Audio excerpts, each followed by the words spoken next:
दिलान,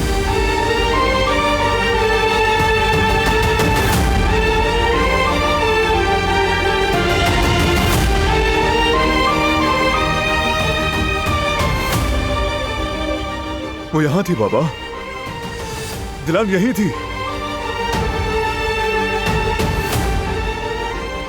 हम देर कर गए, हम देर से पहुंचे। वो जैसे मेरे हाथों से फिसल गई बाबा, उसे न ढूंढ सके। बारान, बेटा हिम्मत मत हारो। दिलान बहुत बहादुर है, वो छुपी होगी।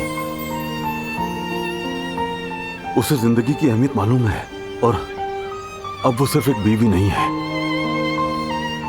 एक मां भी है। तुम्हारी अमानत संभाले हुए वो जानती है ये बात। बारान, यूं दिल छोटा मत करो मेरे बेटे। उम्मीद रखो, वो मिल जाएगी हमें।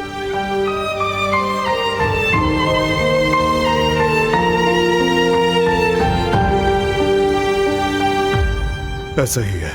हाँ, वो बहुत मजबूत है, वो ये भी सह लेगी। और वो ये चीजें जानबूझकर छोड़ रही है क्योंकि वो चाहती है कि हम उस तक पहुंच जाएं।